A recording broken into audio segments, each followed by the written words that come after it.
فکر می کردم عشق بچگی هام با مرگ پسر عموم تموم شده، اما سالها بعد وقتی توی دفتر مدیر شرکت دیدمش فهمیدم اون هیچ وقت نمرده بود. اما چیزی که دیدم آرزو کردم ای کاش مرده بود. دوستان عزیزم، به کانال سایه های خیانت خوش اومدید. اینجا جاییه که داستانهای واقعی و الهام بخش خیانت رو با هم بررسی میکنیم. اگر از محتوامون خوشتون اومد حتما دکمه سابسکرایب رو بزنید تا هیچ کدوم از ویدیوها رو از دست ندید. همچنین خیلی دوست دارم بدونم شما از کدوم کشور و شهر هستید. لطفاً تو کامنت ها برام بنویسید. بریم با هم این داستان زیبا رو مرور کنیم و از تجربیاتش پند بگیریم. عاشقی که به خزان رسید. اسم من لیلاست و این داستان زندگی منه. داستانی که از کودکی با عشقی ساده و پاک شروع شد و به جایی رسید که حتی تصورش هم نمی کردم. از وقتی که یادمه و خودم رو شناختم همیشه و همه جا چشمم به پسر عموم رضا بود. رضا از من 3 سال بزرگتر بود و توی فامیل و دوست و آشنا همه اونو دوست داشتند. یه جورایی میتونم بگم که قهرمان بچگیام بود. هر وقت که میدیدمش دلم میخواست ساعتها بشینم یه گوشه و بهش خیره بشم.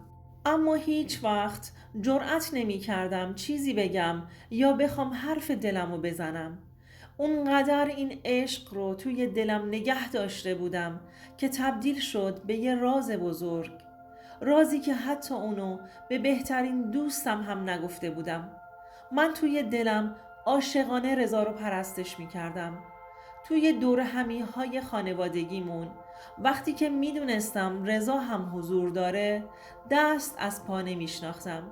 سعی می کردم اون روز بهترین و شیکترین لباسم رو بپوشم تا شاید رضا منو بیشتر بخواد نگاه کنه یا تو جمع بیشتر با هم حرف بزنه. رویاهام رو طوری چیده بودم که بدون حضور رضا اصلا امکانش نبود. همش تو دلم از خدا میخواستم که رضا هم همین حس رو به من داشته باشه. برای رسیدن به اون روز شماری میکردم. روزها خودم رو مشغول درس و کتاب میکردم که شاید در آینده یک کاره‌ای بشم تا از این طریق شاید یه مقدار به چشم رضا بیام و دلش رو ببرم. خلاصه این که زمان گذشت و ما بزرگ و بزرگتر شدیم. رضا دانشگاه میرفت ولی هر وقت که میدیدمش چشمهام دنبالش بود. یه روز تو خونه نشسته بودم و داشتم با پدرم صحبت میکردم در مورد هدفهام، چالش‌های زندگیم و پدرم هم کاملاً به حرفهام گوش میکرد و منو راهنمایی میکرد. از بچگی هر زمان تو کاری به مشکل برمیخوردم پدرم اولین نفر بود که موضوع رو باهاش در میون میذاشتم. اون روز هم داشتم باهاش حرف میزدم و راهنمایی میگرفتم که زنگ خونمون رو زدند. عموم و زن عموم بودند که با گل و شیرینی وارد خونمون شدند. قلبم داشت از جا کنده میشد. اون روز رضا همراهشون نبود و باهاشون نیومده بود. گیج شده بودم. به هم نگاه می کردیم. عموم خیلی منو دوست داشت. از بچگی از سر و کولش بالا می رفتم و باهاش بازی می کردم و همین جوری هم کلی بهش احترام می زاشتم. یه حسی بهم می گفت انگار خواستگاری من اومدند. توی اون لحظه انگار تمام رویاهای بچگیم واقعی شده بودند. خیلی خوشحال بودم و ذوق می کردم. اما پدرم بدون اینکه حتی ذره‌ای فکر کنه سریع به عموم جواب رد داد و گفت که رضا کار درست و حسابی نداره و نمیتونه خرجه زندگی رو بده. عموم از حرف پدرم ناراحت شد ولی بهش حق داد که بخواد جواب رد بهش بده. اون روز فهمیدم رضا هم بهم علاقه داره. اون همه سال عشق و علاقم یک طرفه نبوده. ولی چرا هیچ وقت از احساسش بهم نگفته بود؟ اون سوال همیشه تو ذهنم بود اما قدرت پرسیدن ازش رو نداشتم. این بود که رضا ناامید نشد. چند بار دیگه هم عمو اینا رو فرستاد خواستگاریم، ولی هر بار با جواب منفی برمیگشتند. اون روز قلبم شکسته شده بود، ولی جرأت نمی کردم با پدرم بحث کنم. دلم میخواست به پدرم بگم که چرا جواب رد میدی؟ حداقل بهشون زمان بده که اینجوری تحت فشار نباشند. بالاخره رضا توی شرکت حمل و نقل کار پیدا کرد. یه شرکت بزرگ ترانزیتی بود. دوباره رضا با خانواده‌اش به خواستگاریم اومد. این بار دست پر اومده بود. آخه کار پیدا کرده بود. وقتی که اومدند پدرم قبول کرد. رضا هم که کلی خوشحال بود با خانواده‌اش به بازار رفت تا برام یه انگشتر بخره. همیشه میدونست که من از بچگی انگشتری رو دوست دارم که نگین سبز داشته باشه. این بود که با اجازه خانواده هامون جشن نامزدیمون رو گرفتیم. اون روز من روی ابرها بودم و به آرزوی چندین سالم رسیده بودم. رضا هم خوشحال بود. انگشتر دستم کردند و من از خوشحالی نمیدونستم چی کار کنم. از فردای نامزدی رضا مجبور بود برای کار با ترانزیت به سفرهای طولانی بره. هر بار که میرفت و برمیگشت 1 سال از عمرم کم میشد. اونقدر دلشوره میگرفتم تا برگرده. ماه‌ها میگذشتند و رضا تو سفرهای کاریش بود، تا اینکه آخرین باری که داشت میرفت به سفر به هم گفت لیلا این آخرین سفرمه، برمیگردم و زندگیمون رو شروع میکنیم. این حرفش برام قوت قلب شده بود. امیدم رو به زندگی بیشتر کرده بود و چشم انتظار برگشتنش بودم. بالاخره چند هفته گذشت. یه شب تلفن خونمون زنگ خورد و پدرم گوشی رو برداشت. بعد از جواب دادن رنگ به چهره نداشت. وقتی مادرم ازش پرسید که چه کسی پشت خط هستش، جوابی واسه گفتن نداشت. دوباره مادرم سوال پرسید که جواب بده کی هستش. پدرم گفت خبر دادند که رضا توی یه تصادف فوت شده. باور نمی کردم. دنیا دور سرم چرخید. روزای خاکستریم شروع شد. همون شب به سمت خونه عموم حرکت کردیم. وقتی که رسیدم صدای شیون و زاری زن عموم توی خونه پر شده بود. دیگه زندگیم شده بود گریه و قصه، بیخوابی های شبونه. حتی یک لحظه هم فکر نمی کردم زندگیم بدون رضا بخواد ادامه پیدا کنه. افسرده شده بودم.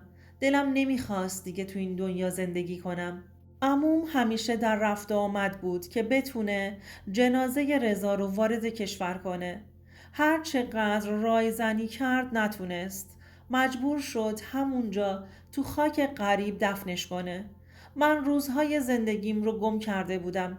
دیگه به این باور رسیده بودم رضا تو زندگیم نیست و برای همیشه رفته. اینجا پدرش براش مراسم گرفت. من مرده متحرک شده بودم. پدر و مادرم با دیدن من خیلی عذاب میکشیدند. گاهی اوقات به خونه عموم میرفتم، اما عموم طاقت دیدن غم منو نداشت. به پدرم گفته بود که منو اونجا نفرسته. همینجوری سالها پشت سر هم مثل باد میگذشتند تا اینکه تصمیم گرفتم دنبال کار بگردم. تحصیل کرده بودم و دلم میخواست از مدرکم استفاده لازم رو ببرم. این بود که توی یه شرکت کار پیدا کردم. روز اولی که رفتم ازم مدارک خواستند. بعد از تکمیل مدارکم مشغول به کار شدم. حدود 1 ماهی گذشت و به کارم مسلط شده بودم. چون کارم رو به درستی انجام داده بودم، آوازه کارمند خوب بودن به گوش مدیرعامل شرکت رسیده بود. این بود که منو به حضور خواست. تا اون روز مدیرعامل شرکت رو ندیده بودم. وقتی که وارد دفتر مدیرعامل شدم، انگار قلبم از حرکت وایستاد. مدیرعاملی که منو به حضور خواسته بود رضای من بود. چطور ممکنه؟ سالم، سر و حال، ولی چیزی که دیدم تمام وجودم رو لرزوند. یه حلقه ازدواج توی دستش بود. تا منو دید تعجب کرد و شوکه شد. فکرش رو نمی کرد که با من روبرو بشه. من زبونم قفل کرده بود و بهت زده شده بودم و فقط نگاش می کردم تا اینکه تونستم به خودم مسلط بشم و ازش بپرسم رضا تو زنده ای؟ لبخند تلخی زد و گفت آره. بعد از مکسی دوباره گفت لیلا من دیگه اون آدمی که تو فکر میکنی نیستم. سالها پیش مجبور شدم از همه چیز فرار کنم. خانوادم به خاطر بدهی و مشکلات مالی تو شرایط بدی بودند. نتونستم به تو چیزی بگم. منم دیگه طاقت اون همه فشار رو روی خودم نداشتم. از نامزدیم پشیمون شده بودم چون پدرم نمیتونست حمایتگرم باشه و خودمم تازه کارم رو شروع کرده بودم و دلم نمیخواست سالیان سال به پام بمونی. این بود که بهشون گفتم بگن که من مردم تا بتونم تو زندگیم همه چیز رو از نو شروع کنم و تو هم بری دنبال زندگیت. وقتی که داشت این حرف ها رو میزد تمام اون روزهایی که به خاطرش گریه کرده بودم و افسرده شده بودم، بیخوابی های شبونم، تمام اون سالهایی که برای رضا عزاداری کرده بودم مثل یه فیلم از جلوی چشام رد شد. قلبم دوباره شکست، اما این بار فرق داشت. این بار رضا برای همیشه رفته بود. حتی اگر داشت نفس هم میکشید، اون حالا دیگه یه زندگی دیگه داشت، یه خانواده دیگه. به هم گفت که با دختر همون شرکت ترانزیتی ازدواج کرده و الان هم زندگی خودش رو داره. اون پدر شده بود و حتی یک دختر زیبا هم داشت. دیگه نتونستم طاقت بیارم و به بقیه حرفهاش گوش کنم. در حالی که هنوز انگشتر نامزدیمون تو دستام بود. سریع از دفترش اومدم بیرون و موقع بیرون اومدن فقط بهش گفتم امیدوارم تاوان کاری رو که باهام کردی رو پس بگیری و انگشتر رو از دستم در آوردم و سمتش پرتاب کردم. اینو گفتم و از دفترش اومدم بیرون. احساس کردم تمام اون سالهایی که منتظرش بودم فقط یه خواب بوده، ولی حقیقت همیشه تلختر از رویاست. چون زندگی من ادامه داشت و رویام به پایان رسیده بود. قلبم 1000 بار شکسته شده بود و من مونده بودم که چطور این همه سال رضا منو فریب داده و به هم خیانت کرده. با اینکه میدونست من دارم عذاب میکشم، داشت به زندگی لاکچریش کنار همسر و فرزندش ادامه میداد. سرنوشت منو به جایی رسونده بود که باید روحم رو از رضا میگرفتم و به زندگی خودم ادامه میدادم. زندگی که اصلا نفهمیدم چرا و به چه علت از دستم رفت، به کدامین گناه نکرده. دوستان عزیزم، امیدوارم از این داستان لذت برده باشید. اگر نظرات یا تجربیات خودتون رو دارید، حتما در بخش کامنت ها با ما به اشتراک بگذارید و یادتون نره که کانال ما رو سابسکرایب کنید تا به محتوای بیشتری دسترسی داشته باشید. تا ویدئوی بعدی مراقب خودتون باشید.